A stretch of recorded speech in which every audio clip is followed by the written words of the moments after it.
Hi, hello. I'm so excited to see all of you, especially since we are more than a month away from Rosh Hashanah. It's nice to see that everybody's already thinking about what to do.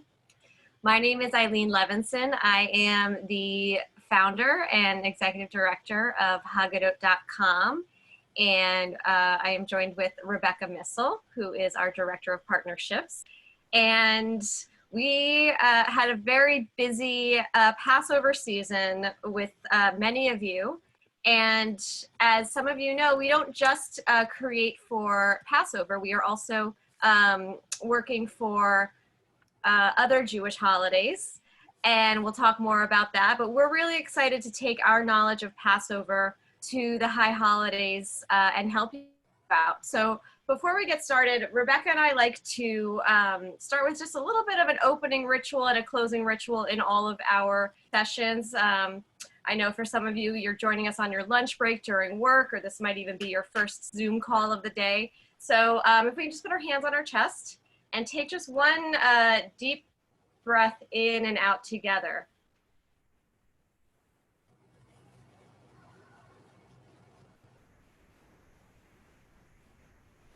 Great. And just to center ourselves and get in the spirit of the holidays that we want to create. I'm going to share my screen for our presentation. If you have questions, feel free to put them in the chat. We might not get to it right away, but we want this to be a conversation. So with that, we'll get started.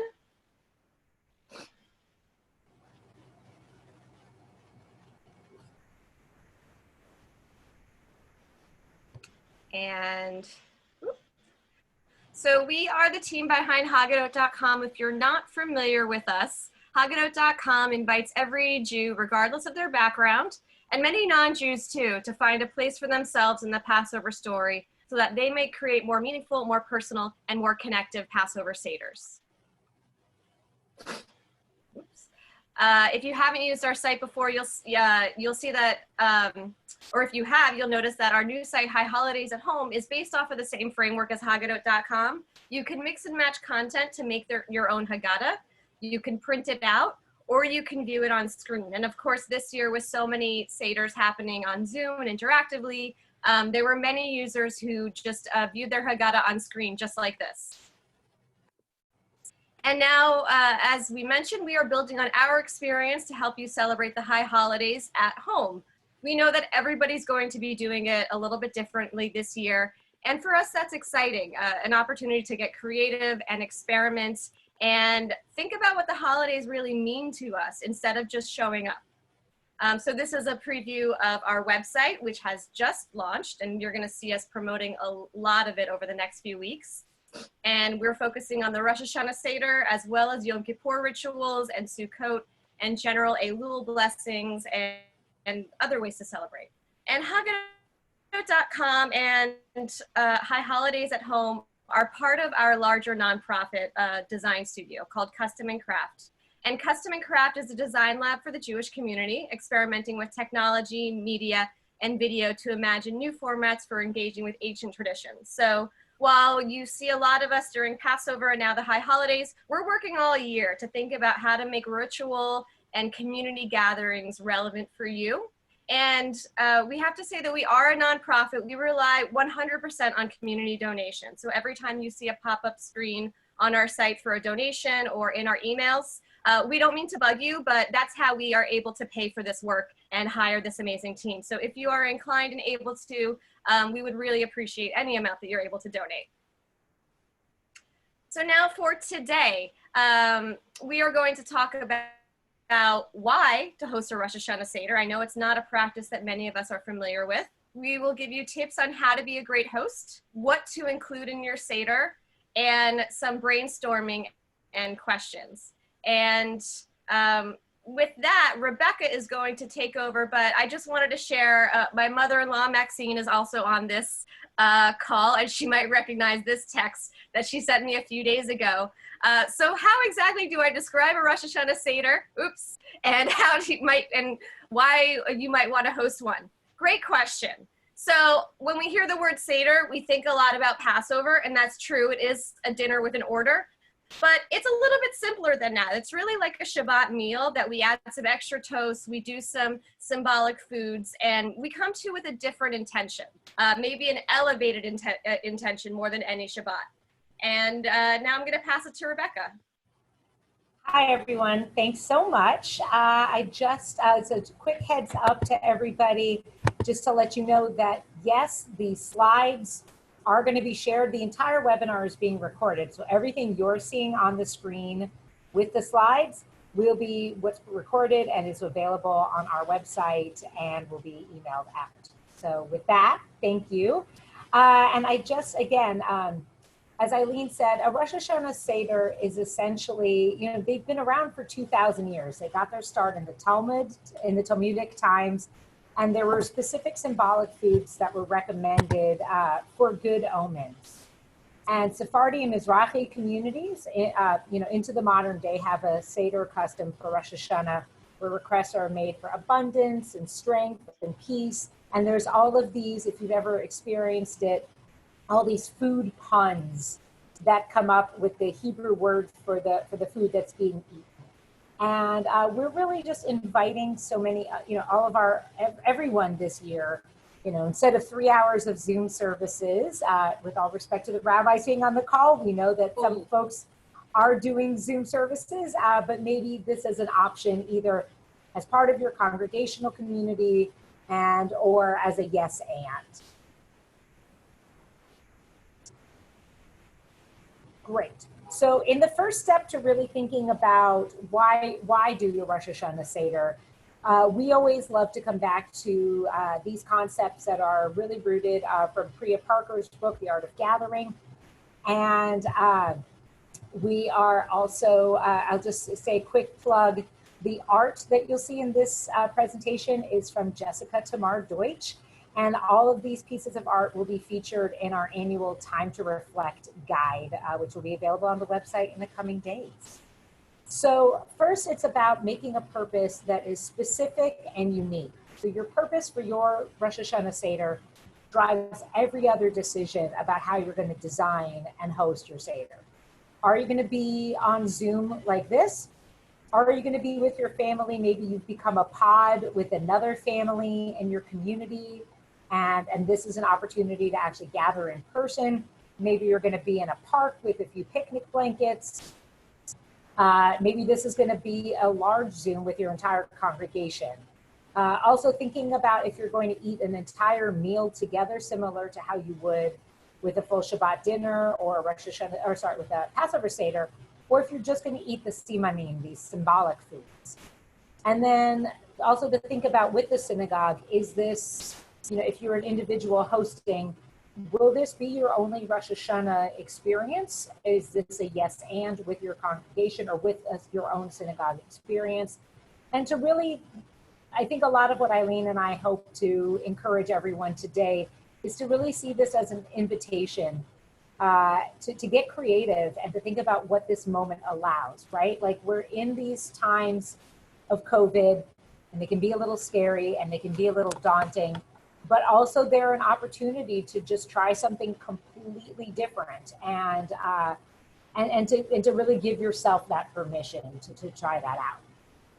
So in terms of, again, why we might be gathering, maybe it's about creatively celebrating when we can't be as we normally would. I grew up in a house where we did go to synagogue. I have a lot of memories of sitting in there with my family. And some of them are really wonderful. And also, now that I don't live anywhere near my family, I've created whole new traditions for how I celebrate the high holidays. Another possible purpose is to recognize the beauty and the sacredness of eating together. And again, like we said at the top, this is about intention. This is really setting yourself up from the beginning to think about getting out of your daily habits, getting out of your Zoom routines, getting out of your pajamas, or being intentionally in your pajamas. We'll talk about dress code in a few. And really being present with the people who are either around the table or the Zoom with us. I'm curious if anybody wants to share or put in the chat, with this in mind, other than, because we can't gather, does this make you think of a specific reason why you would want to be hosting this gathering or what you want to get out of it? Is it you know, for me, I actually am very excited because I don't love going to synagogue, and I've always felt like I had to. And I know a lot of people get something out of it, but there are moments in synagogue that I love, and I'm really excited to try to take ownership of those moments in a more intimate space. Feel free to chat your reasons. Creating more connectivity and engagement, especially from our families who long for interaction. Yes, yes. Finding time for us to have these meaningful connections. Yeah, and to provide family members who might not have an online synagogue option. Great. So we'll keep adding these. Spending time with grandchildren. Great. Awesome. So in terms of, again, what to include in this Seder, I think the first question is always about welcoming guests. So how do we transition into this space, whether physical or virtual? So as Eileen modeled at the top of this call together, we all took a deep breath and we all sort of separated what the moment was before from this moment now of starting our time together. You may want to have music playing. You may want to offer your guests an icebreaker question or an invitation to get to know each other. If this is, you know, your nuclear family, the icebreaker question might be a little bit deeper. If these are people that you don't know as well, maybe you want just to get to know them and ask, you know, about their, you know, favorite Rosh Hashanah customs and things like that. Another ideas for opening rituals.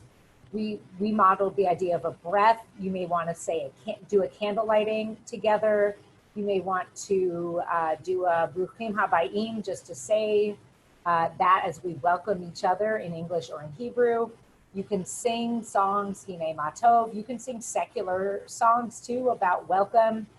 I'm part of a community here in the New York area that has, at the start of every Shabbat service, a sort of mezuzah moment is what we call it, where we blow kisses to each other. And we've done that when we gathered in person just to catch somebody's eye. And now the same thing we do on Zoom is we sort of catch somebody's eye in the Zoom gallery and give a little wave or blow a kiss. And again, it's just a way of making us, it's that warm, fuzzy, special feeling. And that's really so much of what you're trying to create with your Seder.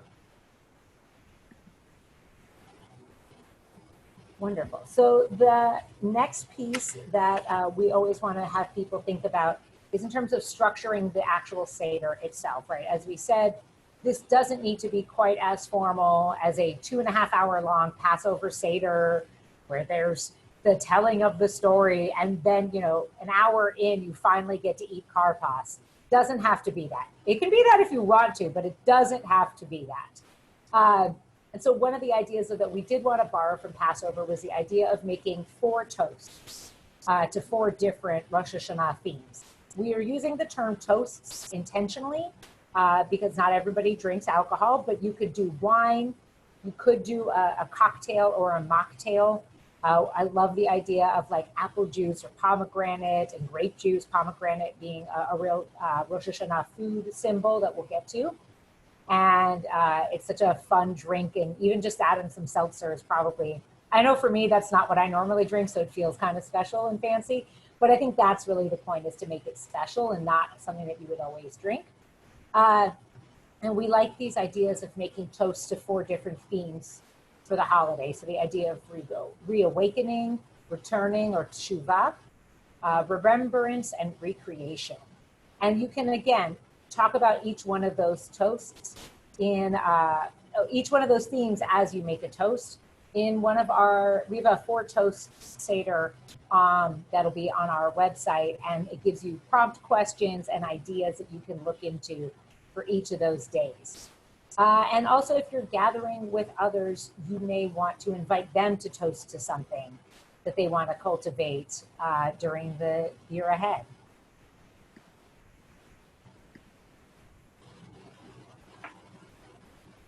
I also want to add that juice and sparkling water, or seltzer as we call it in the New York area, is fantastic. And so you can have a juice mixing Seder.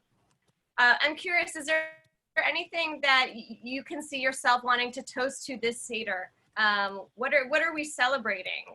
It's so important to think about being able to celebrate in these difficult times. I see Alan's comment of 5 themes. A toast to Jewish innovation. I love that. Thanks, yes, Lindsay. Judaism is a living thing. It's not something that's set in stone by the rabbis who came before us. We believe that we can keep making our Judaism fresh, and so that's beautiful.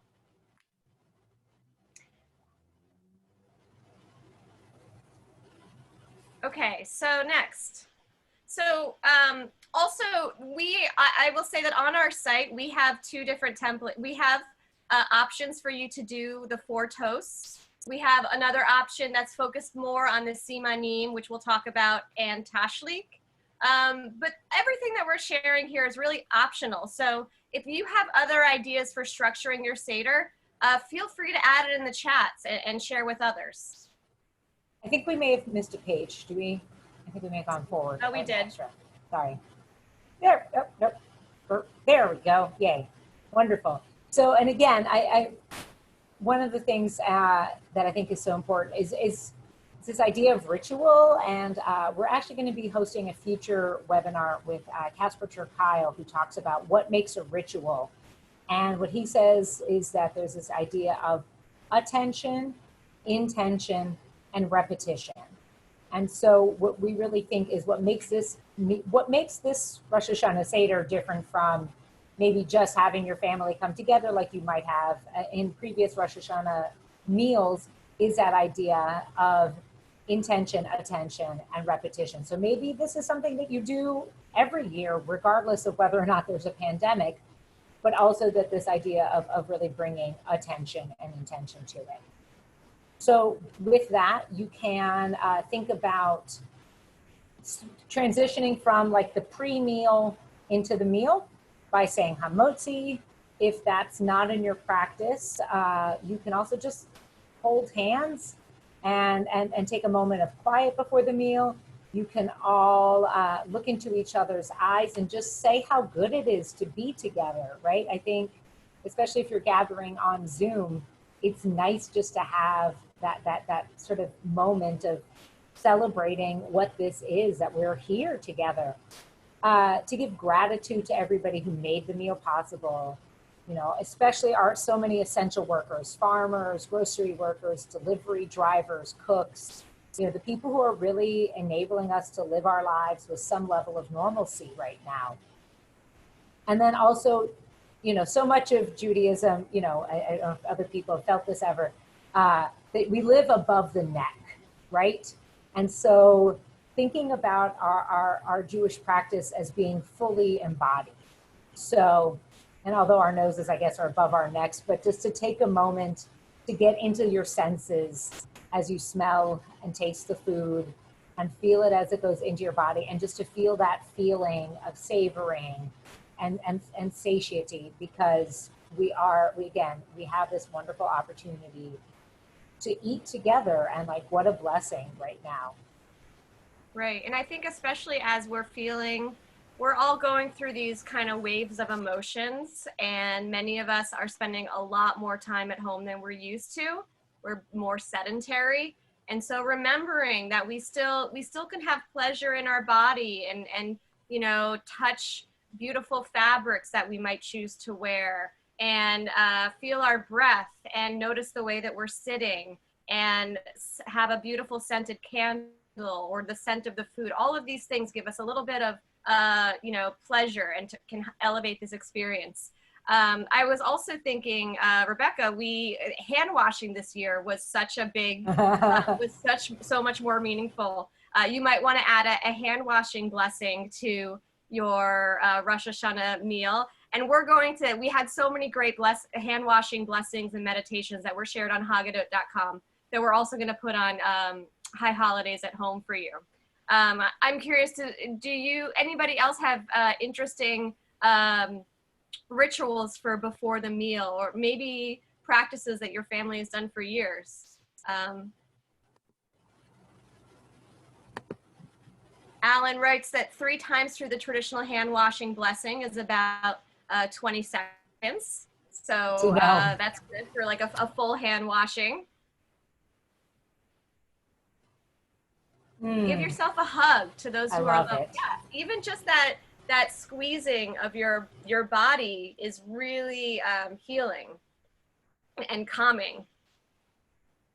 And to bring in an ancestor and share a minute story about them or write them in the chat, that's great. That's, you know, the high holidays in particular are a very special time for remembering those who came before us, or if we unfortunately lost someone this year, remembering them, but also having joy at their memory. Great. Thank you. So the symbolic foods. There we go.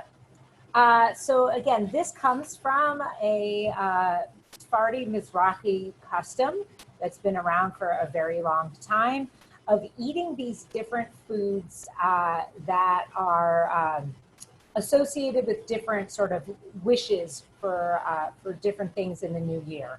So they've traditionally had dates and pomegranate, string beans, squash, beets. There's also a custom of eating the head of a fish or a sheep, although now I have seen a more modern interpretation as a head of lettuce.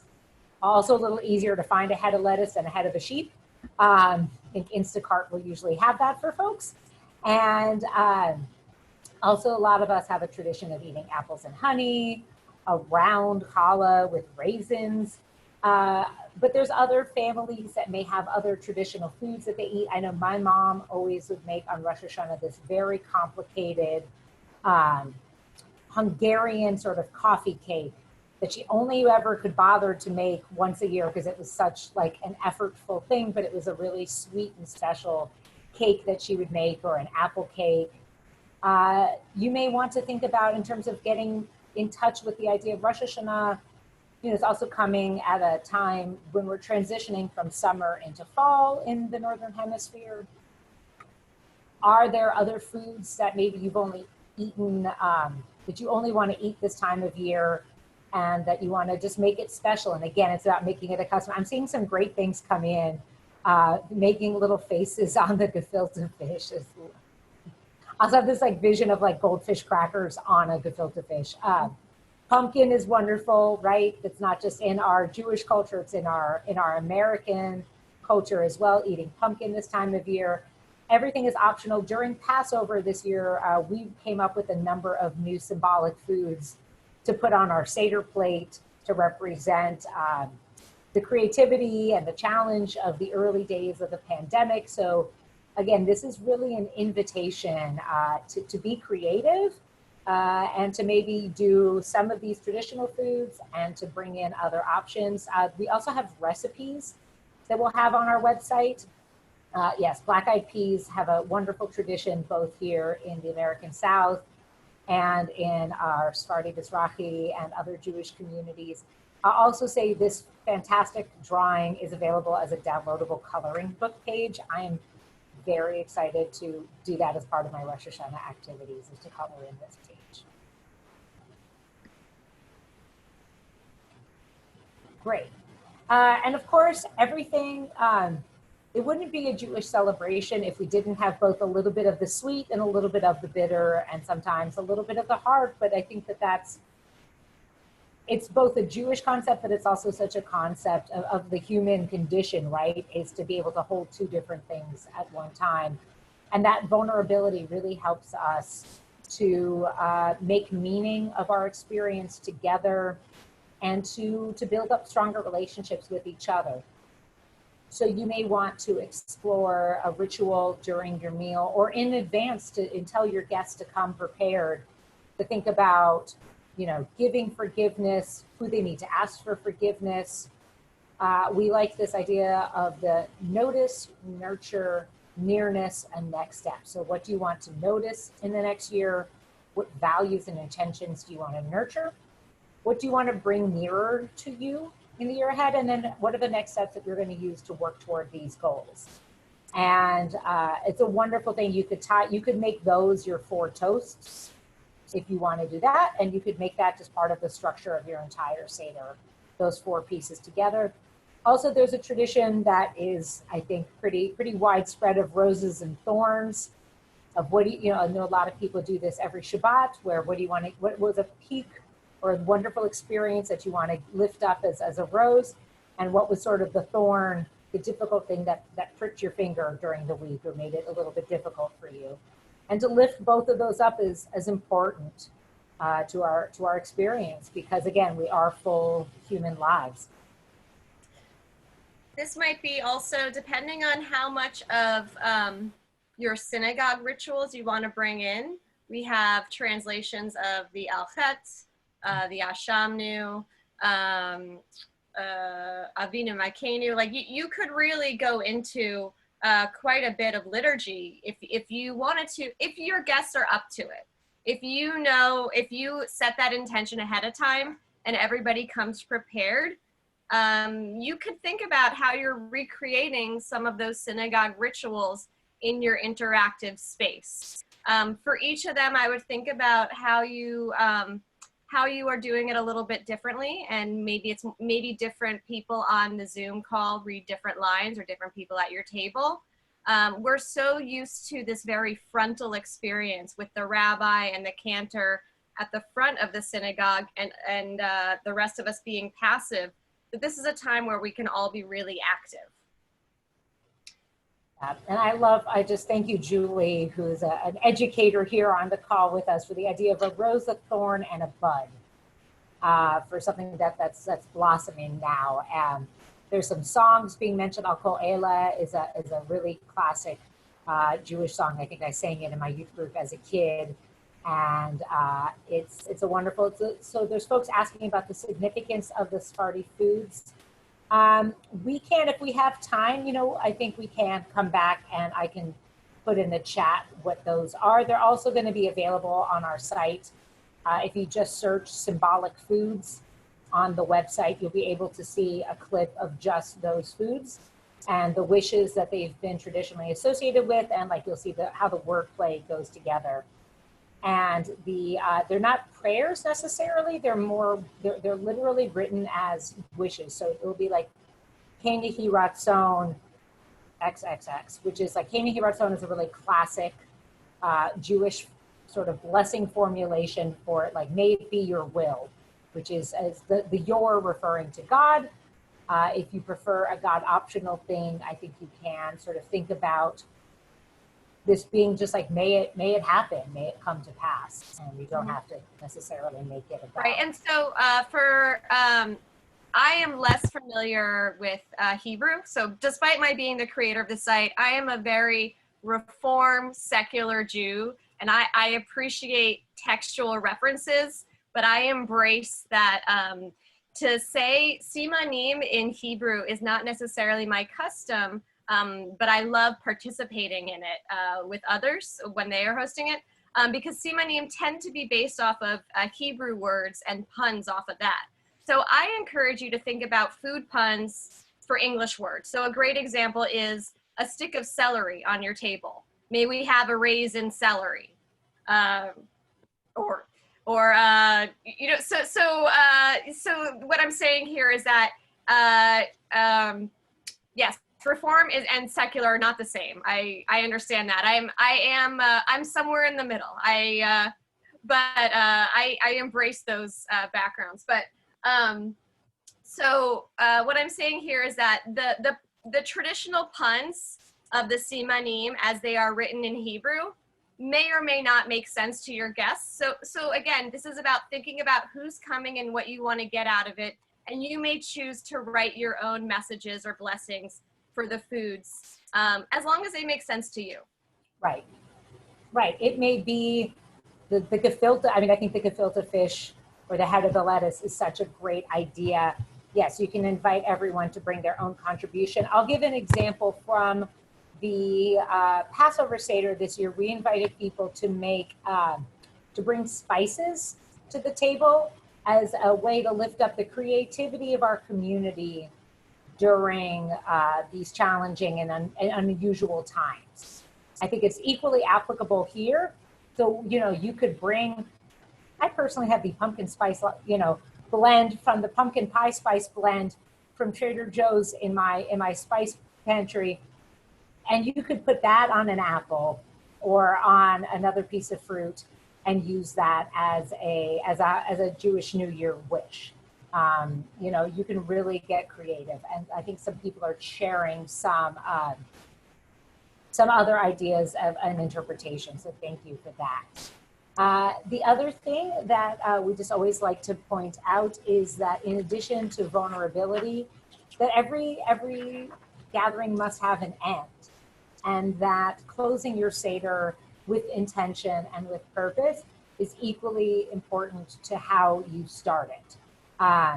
We did during the Passover season, Eileen and I modeled a practice where we all put our hands in and then shouted Seder together. For those of you who were with us during the Passover season, you may want to yell next year in person together, but we always say don't end with logistics. Like, don't say, thank you everybody, yay, okay, now if you could just put your dishes away there, right? Start with the dishes, start with all of the chazarai, start with all of the, hey, this is the announcements, here's what's coming next, here's what to look forward to, here, you know, this and the other, all the instructions. Then bring in the gratitude for everybody who was a part of this time together, everybody who helped to make this happen. And then you can have that closing ritual, whether it's a cheer or a song or a breath together. And yeah, I'm curious if there are folks who have other ideas for a closing ritual. I'm also seeing some just asking people to share their takeaway. I love a good one-word takeaway or like a one-word feeling about where people are, and you can always do that at the beginning and the end, as Ayala is saying. There's also idea of having a virtual Seder table in a slide and inviting people to share their pictures. I love that. We're also going to be doing a webinar next week on home altars. And so I'm hoping that as we go through in the coming weeks, that people will share pictures of where they're praying during the high holidays in their homes. If they're making an altar, sharing B'Shem Hashem for families, sharing the wishes at the end. These are great. Mm-hmm. I think, you know, a great way to think about these rituals and what works for you at the end is think about what feeling do you want to leave with for yourself and for your guests. How do you create that moment where you can have that feeling together? It could be something that is really fun and celebratory. Maybe you're making some noise and banging and modeling after the shofar, or maybe it's just like very peaceful and optimistic. So think about the feeling, and of course we're always open to hearing more ideas and send us questions. So you have our email addresses. Again, yes, stick the landing. Exactly. So I'm going to put our email address. You can always email both of us at info@haggadah.com. We both get that one. Yeah. There was another question about joining our mailing list. Yes, if you came to this webinar through Facebook, thank you. We're so excited to have you here. And we'll be adding everybody who registers for the webinars to our mailing list. And we'll be sharing out weekly emails between now and the start of the high holidays. Stick the landing, I'm assuming, is a very gymnastics. That was my Mary Lou Retton or Carrie Strug impression there. I know we look a lot alike. So stick the landing, meaning that like you jumped off that balance beam, you dismounted from the bars, and you're there. I'm guessing that's what Julie meant.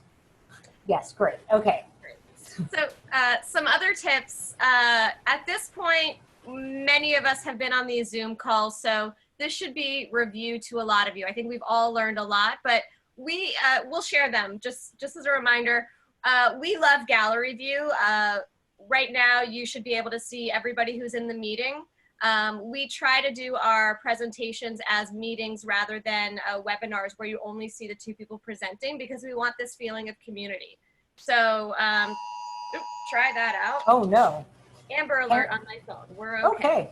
Okay. And then just as you could do with the your Passover Passover Seder with the Haggadah on Haggadot.com. You can create a Rosh Hashanah Haggadah, or we call it a Rosh Hashanah Seder on our site, and you can invite your guests to collaborate with you and add their own content. And because this is a new ritual for so many of us, I imagine there will be just ideas that we've never even thought of. If you're sharing technology, always a good idea to have your links ready before the call, or you could share it in the chat. I'm going to show you a few screens of our website, and I have those already loaded so we don't have to deal with lag time. Consider your lighting and your background.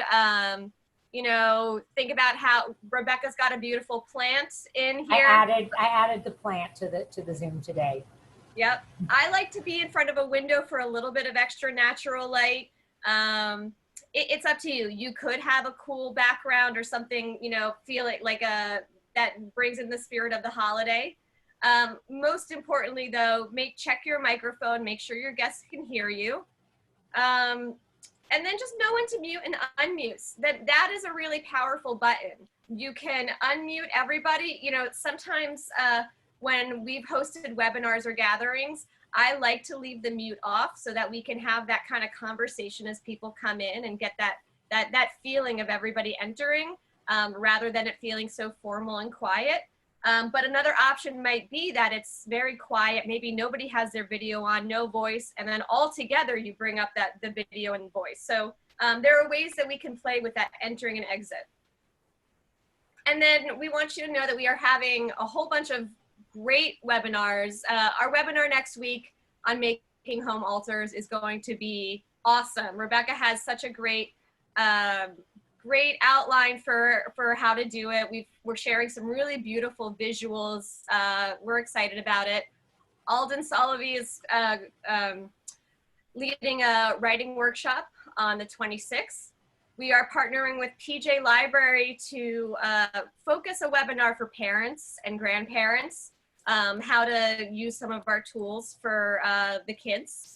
On Thursday, September 10th, I'm going to be sharing the Apologies Exchange, which is a Tashlik project, and there will be a little, some advice for how you could do it at home and some interactivity in that workshop. We are having a writing workshop with Trisha Arlen for Rosh Hashanah, which I think is going to be very helpful for your Seder because Rosh Hashanah is on September 18th. So just a few days before, you can work with Trisha to write something special for your Seder. And then we've got Casper Terkyle, who is doing a ritual life planner. And if you're not familiar with Casper's work, he is really a visionary. He's a fellow at Harvard Divinity School, and he's a lot of fun. So you can check out all of those on our website at the URL at the bottom and register. And we have, obviously, check out highholidaysathome.com. I'll share a few screens of that after this. Our Haggadot.com Seder Planners group is still live, and that's where we've had a lot of, you can share ideas with each other, ask each other's questions. We saw a great community develop this Passover. As Rebecca mentioned in the beginning, and some people have mentioned Priya Parker's podcast, The Art of Gathering is a fantastic book. And since we are a month out from the high holidays, you have some time to read it. And I think it will really help you think about how to do these gatherings together. Simon Sinek has a great TED Talk, Start With Why. It's about 20 minutes. It's great for thinking about your intention with your gathering. And of course, hosting a gathering without knowing why is like showing up at a work meeting that's kind of a waste of time, right? We've all done that, where we have a meeting for the sake of a meeting and we don't know why we're there. So we can avoid that. And there's a great article from eJewish Philanthropy from the spring on tips for successful online gatherings. So with that, we're going to move into some questions. I'll show you a brief overview of the site. I'm not going to go into too much detail because we have plenty of videos on our site on how to use it. So I'm going to stop my share for just a moment. Before I go into that, Are there any questions? Yeah. does anybody have questions that we should that we can tackle? Would you please show the next to last slide again? The resources or the webinars? The resources, I think.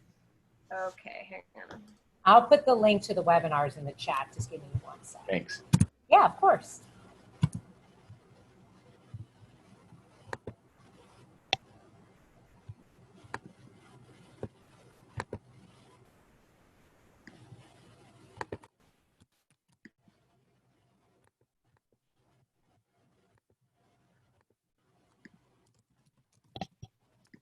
Okay, so resources.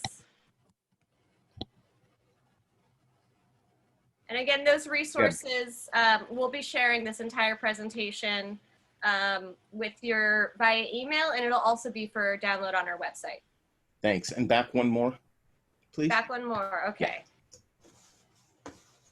That's it, thanks. That's the webinars. There's in the chat too. Everything will be listed there with all the Zoom links to register. There was a question about, and thank you, Julie, for offering to share that. You can email us at info@haggadah.com if you want to share that. The question about those who are participating but alone at home. So I'm always happy to answer that as an alone at home person myself. I think it can be, I'll personally say that I much prefer a smaller gathering when I'm really trying to connect with people. So a group of, 5 to 10 people at most is what keeps me engaged and keeps me feeling connected. During Passover, I was able to be a part of a few really small Seders that were delightful. The huge things are really, really tough for me. I'll just say personally, I get a little distracted. So if you're a congregational professional and you're looking to figure that out, this may be a great opportunity to experiment with Chaburot, to experiment with small groups of people, maybe just random mixings to make it less of an administrative headache. And you can there's somebody suggesting you could do part of it pre-recorded in pods, part of it as a larger communal experience live. I think there won't be any one solution that's perfect for everybody, I think is a really important thing to remember. So it may also be that you want to do a couple of different things. Maybe you give people the option, just like synagogues will often do a Rosh Hashanah Seder, a Passover Seders at home first night and a big community gathering second night. You can also use breakout rooms for part of the evening. That helps keep people engaged. I would definitely recommend having some way of either breakouts or something to keep people involved. But you may also want to just say to the people who you know are alone, hey, do you all want to do a Seder together? Or do 5 of you want to do a Seder together? And then it's harder for them to tap out because they're obligated to those other 4 or 5 people that they've kind of made a commitment to. Other questions, or do we want to go into the demo? I'm going to just give a quick overview of the site. We can keep answering more questions.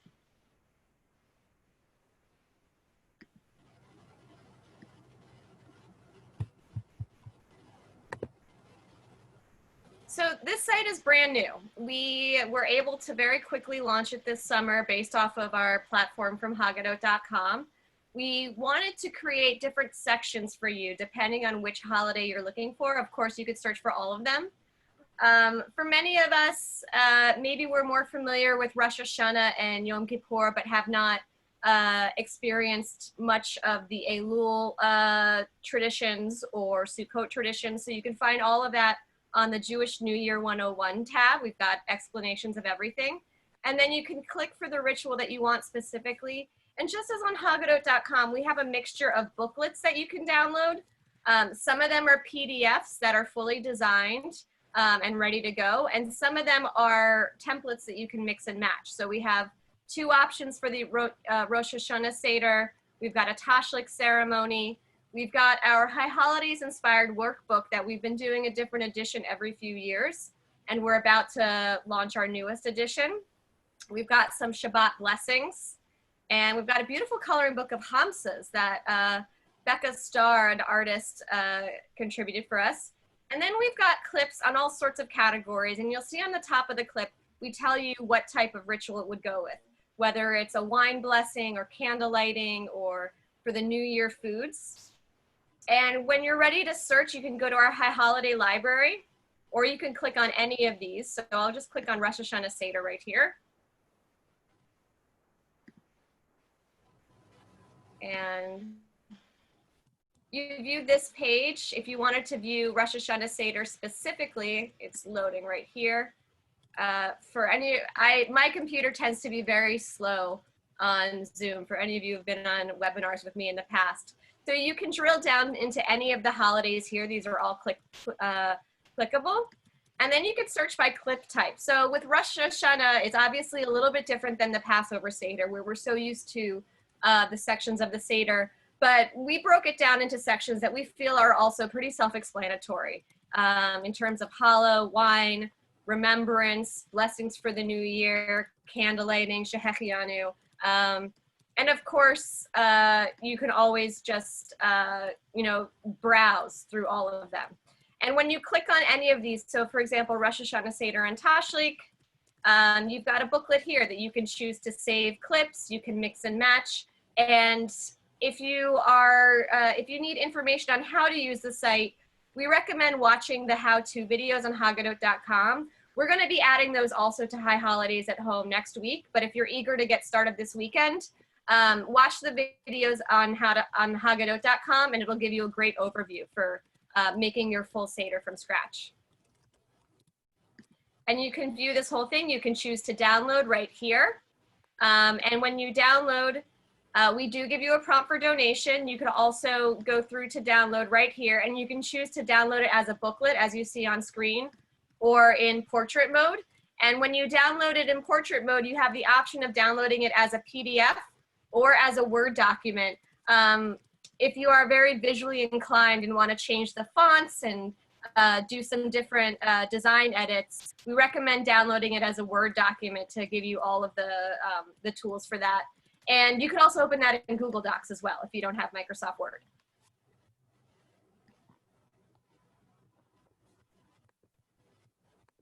So any other questions about our site or about Rosh Hashanah, Seders, anything that we could help with in the High Holidays? We have about 10 minutes left, and we're happy to answer any questions.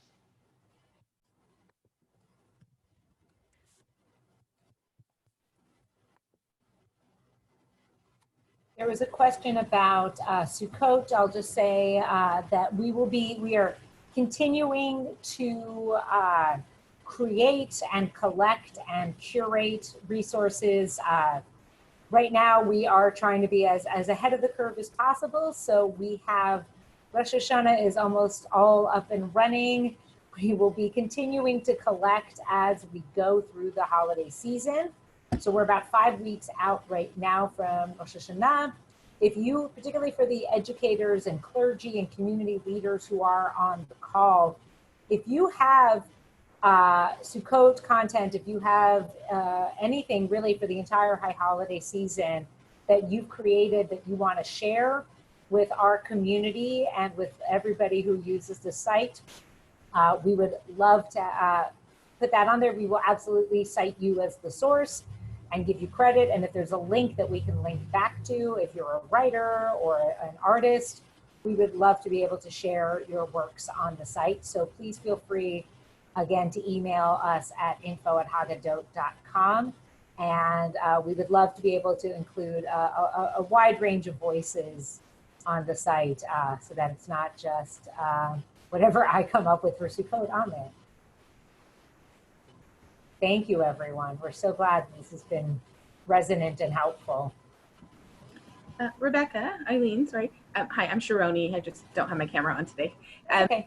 This is fantastic. Thank you so much. I put a question in the chat, and I'm just wondering if anybody here has ideas of, I'm trying to diversify the pictorial content of the Haggadah for my community to make it more multicultural. So I've been looking for resources for photos, like maybe archival images from celebrations of Rosh Hashanah around the world or things like that.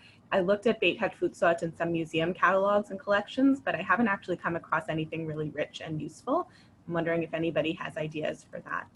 Thanks.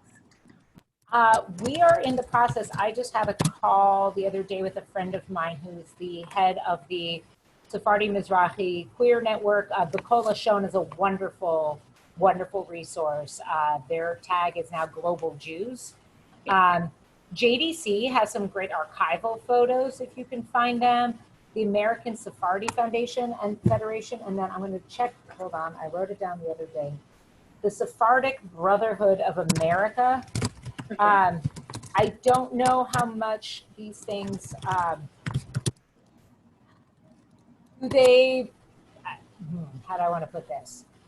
If you are, so I will say, as a person who's personally partnered with a person of color who is not Jewish, I'm not sure I would see my Shabbat table necessarily reflected in some of these archival images.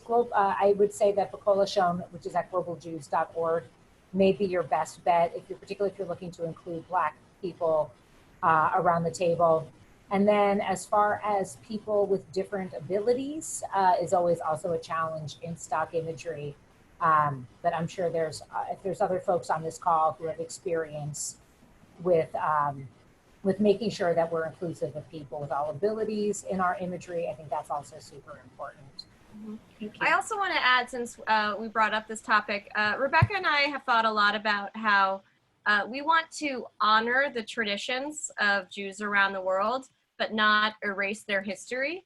And so while this is a new ritual for many of us, and I especially gave permission to write your own simanim, your own food puns, I also want us to, in all places where we can, note the sources of these ideas and these traditions, so that we can recognize that we are a big, diverse global community, and we're not giving ourselves credit for reinventing customs that have such a long history with other Jews, and so we make it all about ourselves instead. So this is a great opportunity for us to be mindful of the diversity in Jewish life and to recognize where all of this comes from. Yeah. So I just did a quick Google search of stock images of people with disabilities, and this disabilities images site came up. Also, Respectability is a Jewish organization that does a lot of work to advance and include people with disabilities and their visibility in the Jewish community. So thank you for lifting that up, Sharoni. I really appreciate that. Any other questions? Thank you. Yeah. I have a question. Go ahead, Sherry. I have 2-year-old grandchildren, twins. I've always done a Seder for, since all my married life, but how do I make it accessible to my 2-year-old twins?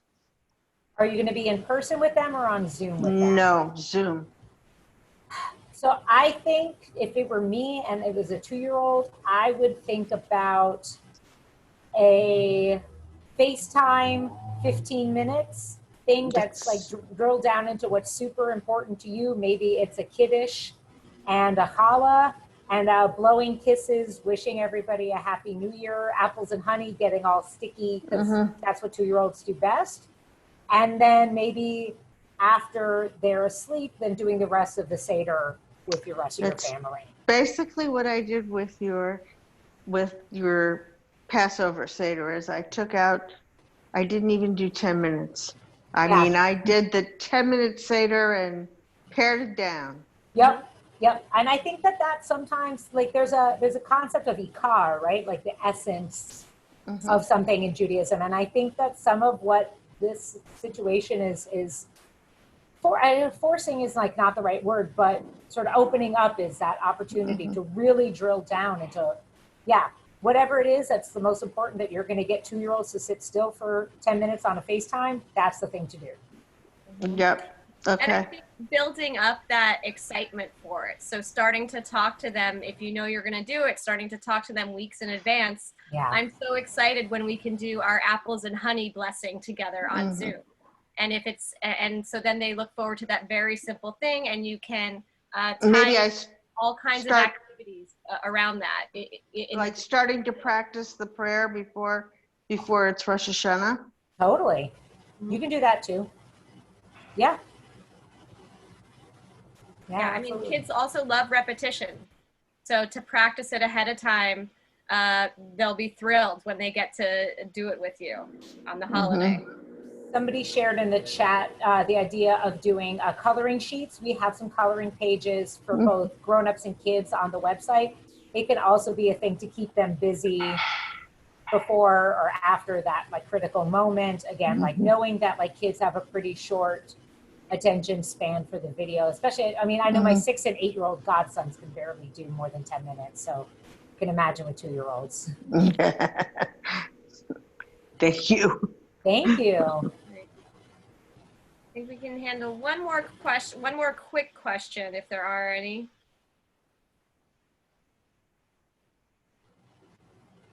Okay, then we will do our closing ritual. So just like Passover, we're gonna do put our hands in the center, and we are going to, on the count of 3, instead of saying Seder, well, we could say Seder, but I think this time we'll say Shana Tova, because that's more specific. Okay, so on the count of 3, we'll yell Shana Tova, lift our arms up, and we'll sign off until next time. All right. 1, 2, 2, 3. Shana Tova. Thank you, everyone.